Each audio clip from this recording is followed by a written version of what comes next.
Thank you very much for the kind introduction and the invitation. I enjoyed the meeting. It's a very complex at the end.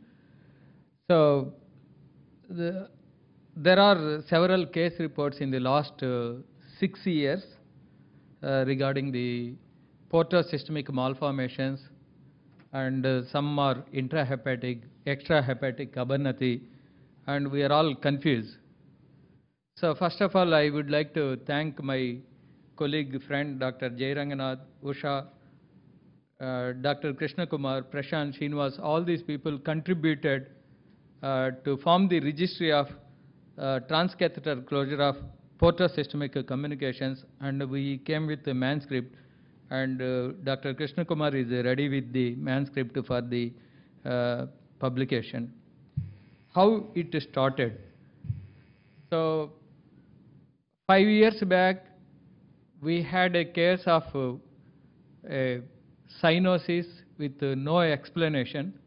Then we evaluated completely, and we found that there was some abnormal channel communicating the liver portal vein to the inferior vena cava. Then we reviewed the literature and found that there is a problem and a hepatopulmonary syndrome. But subsequently, several case reports in terms of cyanosis and producing the hepatopulmonary syndrome.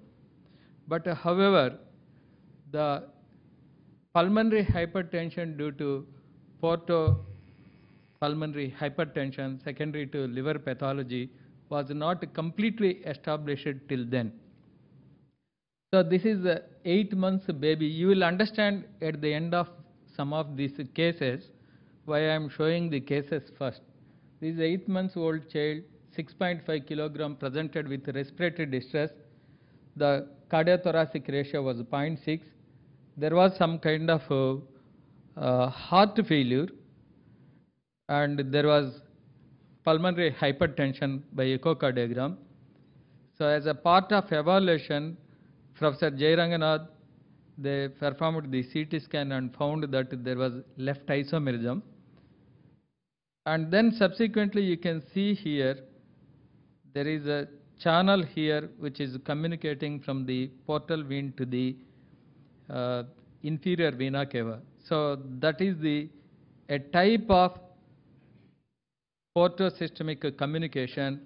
The portosystemic communication can be from the portal vein to the inferior vena cava or right atrium, or one of the channels of the inferior vena cava like a renal vein, iliac vein, whatever it is. So this particular child we have taken for the transcatheter closure that during a live workshop in one of the PCSI meeting. So we found that cardiac catheterization data was high PA pressure for a 8 months baby, and there was a basal portal venous pressure was 10. We thought we'll close it, but after occlusion we found that it was very high portal venous pressure, and we actually stopped it. We did not understand actually why so early in life pulmonary hypertension as well as portal hypertension both are present. Then later on we reviewed a lot of literature. We found that probably we have been talking today a novel genetic mutation. All this probably could be due to some of the genetic etiology. This is another 14 years old boy presented with fatigue during playing football. You can see all 4 chambers are dilated here. So it suggests that we initially thought it's a beriberi, which is very common in our part of the geographical distribution because of the rice distributed by the government. So we found that there is a significant PAH because of the high output failure. You can see the pulmonary hypertension there, and all chambers are dilated. But when we interrogated with the background of knowledge, we found that you can see this is the superior mesenteric vein, portal vein, and there is a communication to the inferior vena cava here. The shunt is quite significant, and which is probably causing more amount of flow and high shunt, large shunt, leading to the probably shear stress on the pulmonary vasculature. That is our hypothesis here. This again a 2.5 years girl from Maharashtra. Fetal diagnosis was done as a portal venous anomaly, and there was a loud P2, and they came because somebody found that we are doing this kind of work. We catheterized, and we found very high PA pressures here, and you can see the portal venous pressures increase, and then we did the angiogram, portal venous anatomy, including the CT scan, which I don't have here, showed very hypoplastic radicals. You can only see first branching pattern. Generally, you have to see first, second, third generation, third order portal venous branching pattern. So here we thought probably these all started in utero, and both portal hypertension and pulmonary hypertension started together, but we don't know the etiology at that particular time, and we did not do anything to this child, and we started pulmonary vasodilator therapy, and then probably we thought we'll do staged procedure. This is another a 22 years medical student presented with shortness of breath and idiopathic pulmonary hypertension. So we again evaluation showed that we found that there is a severe pulmonary hypertension, and you can see there is a left isomerism, and the venous communication is to the left renal vein there. And if you do the cardiac catheterization data showed there is a pulmonary hypertension of 68/22, and this was the case which was reasonably amenable for the closure in terms of the portal vein pressure after the balloon dilatation. These are the pre and post balloon dilatation the pressures. So this particular patient, she underwent the procedure. You can see the left isomerism, and PA pressure we estimated with great difficulty using the balloon flotation catheter. And this is the vascular plug which was deployed here. Follow-up data showed that there was only mild decrease in RVSP. This was not added. RA pressures were not added. But she actually said that she improved from the symptoms, and we performed the TMT test, and she did very well. So we don't know the long-term outcome of this particular patient, what will happen. So what we understood so far, portosystemic shunts are essentially two types, that is intracardiac and intrahepatic and extrahepatic. The so-called extrahepatic are called as Abernathy malformations, can be communicated to any of these veins, lower part of the body. So if you look at the normal hepatic circulation, the blood which is coming from the intestine, gut, everything goes through the superior mesenteric vein to the portal vein, and then metabolized, detoxified, will come back through the hepatic veins to the pulmonary circulation. So in case of extrahepatic shunts, the unfiltered products will directly go to the heart and then subsequently the pulmonary circulation. So various metabolites, bacteria, toxins, absorbed material, ammonia, and also products from the liver will freely circulate into the systemic veins to the pulmonary circulation. So that leads to various problems. The first problem is hepatopulmonary syndrome, which is commonly seen. Second is pulmonary hypertension, the other problems. I'll just tell you hepatopulmonary syndrome. So what will happen in the beginning, there will be increased cardiac output and unusual pulmonary vascular dilatation because of this vasodilator mediated materials. So this leads to alteration in the metabolism of the vasoactive pulmonary substance, and then subsequently pulmonary vasodilatation. There will be diffusion-perfusion defect. So there is an unusual dilatation. Even you have high PO2 level, the amount of oxygen which is going to be oxygenated is going to be less, which leads to there will be intrapulmonary right to left shunts, and they develop multiple micropulmonary AVMs.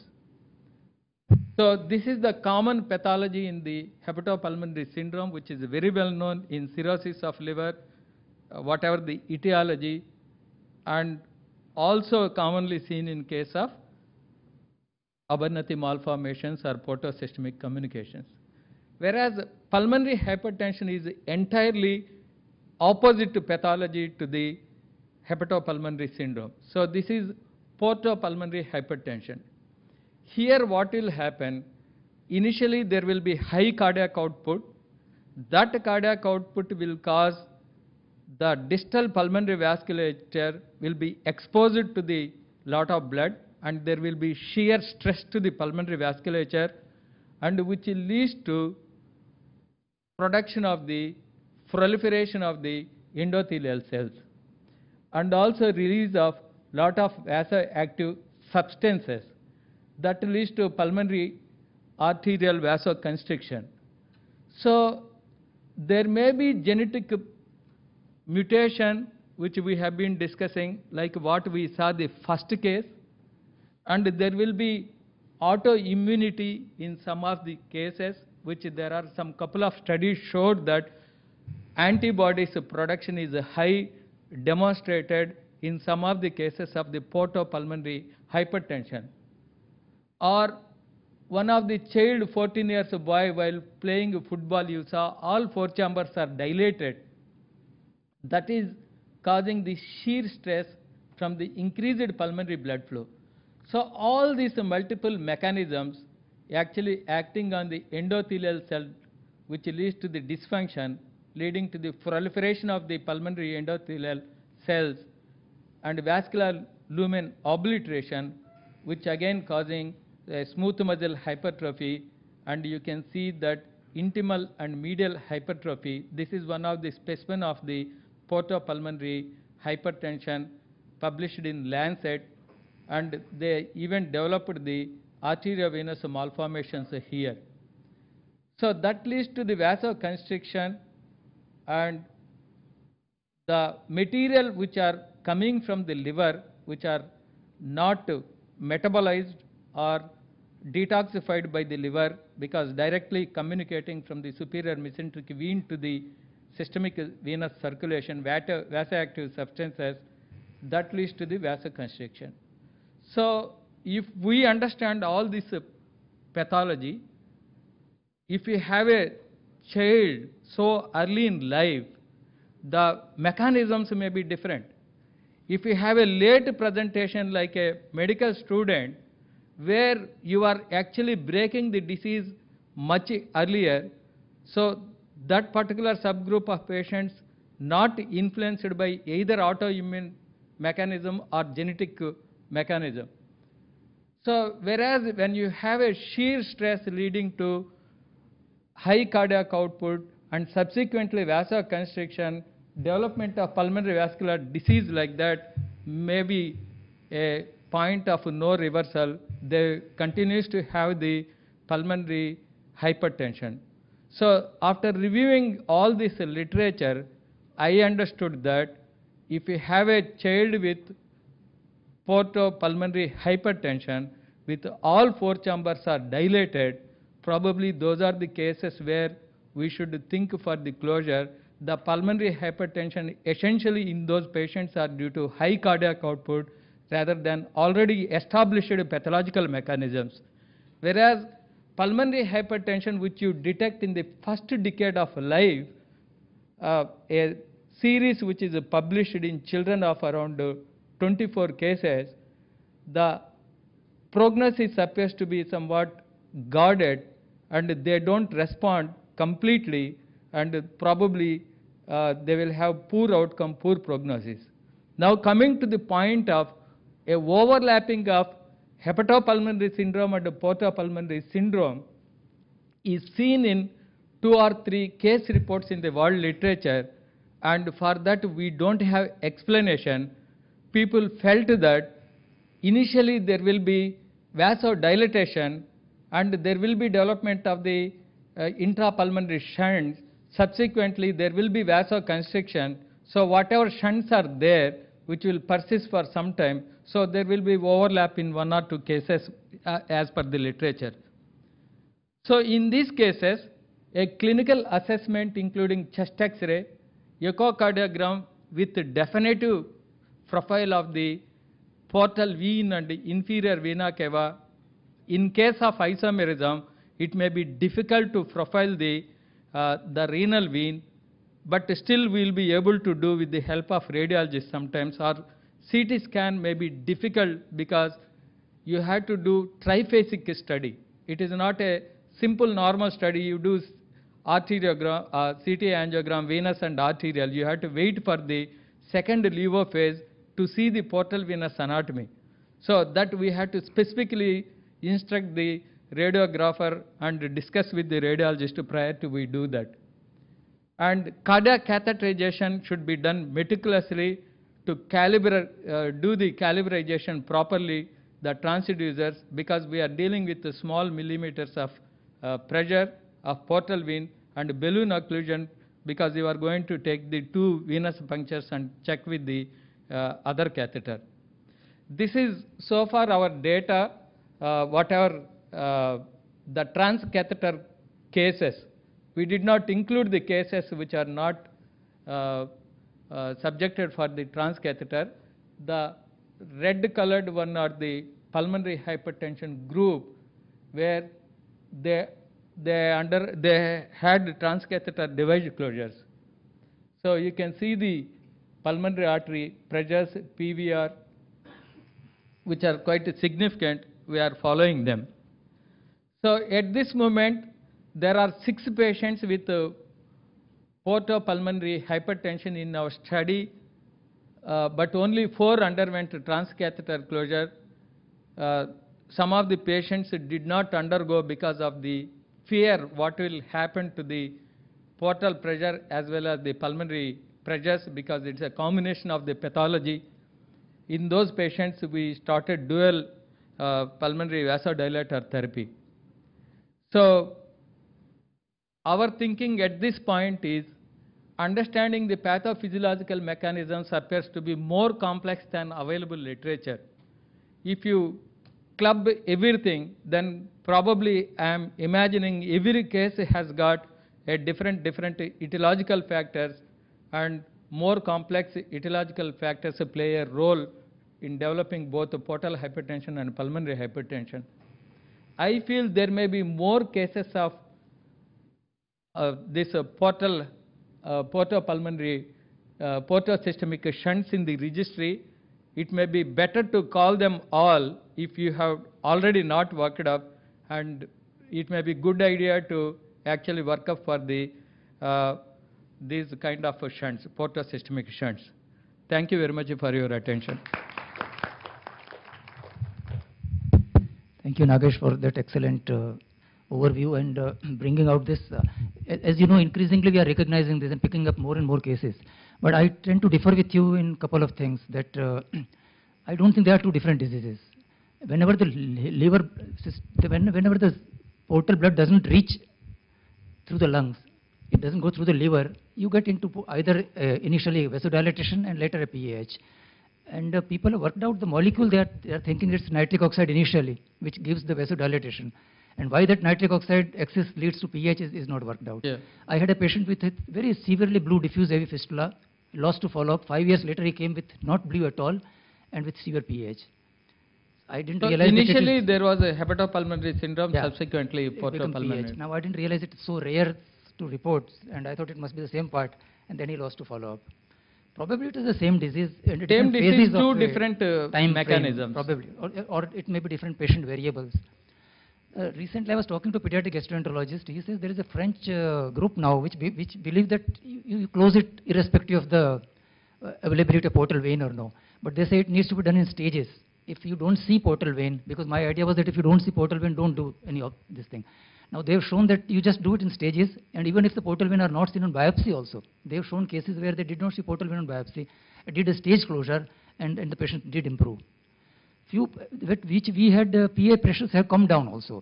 So I think PA pressure will come down over time. So there are a couple of issues. One is what you said, the two different mechanisms, but the disease process is same. So it is not two different entities, but there may be overlap of one or two cases. Second, pertaining to the transcatheter closure, portal vein pressure high are high-risk patients, whereas hypoplastic cases, Brookhammer from Israel, Dr. Krishna Kumar's friend, colleague from Boston, actually he published data on 6 patients. First you stent the vein, the Abernathy channel, and put a device and partially occlude it. That's one method. Second method is perforate the device and then close it, or you remove the fabric totally. That's what Dr. Krishna Kumar has done recently case. So one of these mechanisms we can adopt, and his paper showed that the totally absent portal venous radicals, it has grown to all 3 branches. So they say irrespective of the presence on even on biopsy, you can go ahead and do, and you will be successful. Like a fenestrated closure. Yeah, but in stages.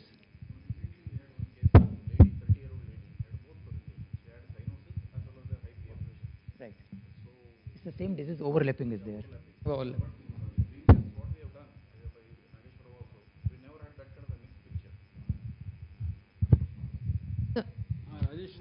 ah, We welcome Dr. Rajesh.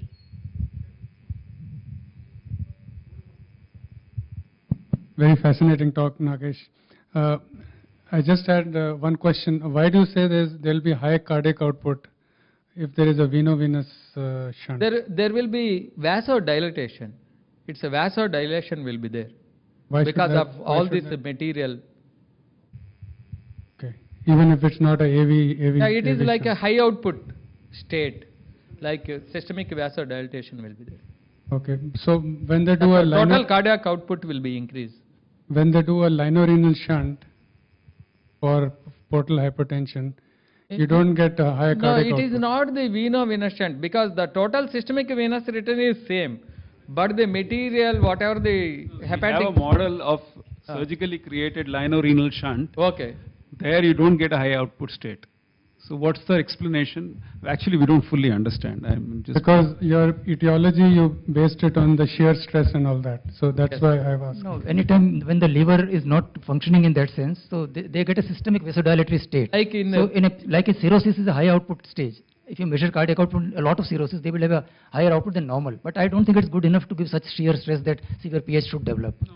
But in general, patient with liver disease or patient with abnormality could have a higher output stage than normal because of vasodilatory substances which gets into the system. The other thing is that, these glens that we do without antegrade flow, they are supposed to get AV malformations.